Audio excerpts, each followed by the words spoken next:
ഇവിടെ വന്നപ്പോ പോലും ഏറ്റവും ആദ്യം പോയത് പള്ളുരുത്തിയിലെ ഒരു കോളനിയുടെ അകത്തേക്കാണ്.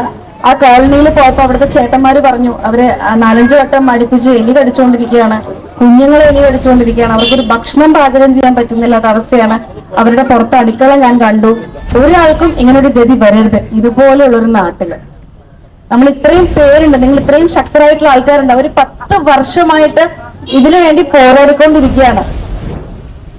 അപ്പൊ ഒരു മാറ്റം നമുക്ക് പറ്റും. നമുക്ക് വികസനങ്ങൾക്ക് നമുക്ക് ഒരുപാട് കാര്യങ്ങൾ നമുക്ക് കേന്ദ്രത്തിൽ നിന്ന് ചെയ്യാൻ പറ്റും. ഇത്ര വലിയ ഘോരമായിട്ട് വികസനം പദ്ധതി, ഇതൊന്നും പദ്ധതിക്കൊന്നും വേണ്ട കാര്യമില്ല. വളരെ ചെറിയ ചെറിയ എമൗണ്ടുകൾ ഉണ്ടെങ്കിൽ നമുക്ക് ഇവരെ സന്തോഷിപ്പിക്കാവുന്നതേ ഉള്ളൂ. ഇതിലവര് തൃപ്തിയാണെങ്കിൽ, ഇതിലവര് സന്തോഷിക്കുന്നുണ്ടെങ്കിൽ, ഇതിലവര് ക്ഷമയോടുകൂടി കാത്തിരിക്കുന്നുണ്ടെങ്കിൽ എന്തിനാണ് കോടികൾ? വളരെ കുറച്ച് എമൗണ്ടിൽ നമുക്ക് ഇത് ചെയ്ത് അവരെ സന്തോഷിപ്പിക്കാവുന്നതേ ഉള്ളൂ. അതുപോലും ഇവിടെ നടന്നിട്ടില്ല ഇത്രയും കാലത്തിന്റെ ഇടയിൽ. അപ്പം ഞങ്ങളെ വിശ്വസിച്ച്, ഞങ്ങളുടെ പാർട്ടിയെ വിശ്വസിച്ച് നമുക്ക് എല്ലാവർക്കും പ്രവർത്തിക്കാം. ഈ നാടിന്, ഈ തൃപ്പൂണിത്തുറ മണ്ഡലം മൊത്തം നമ്മുടെ കൂടെ ഉണ്ടാവണം.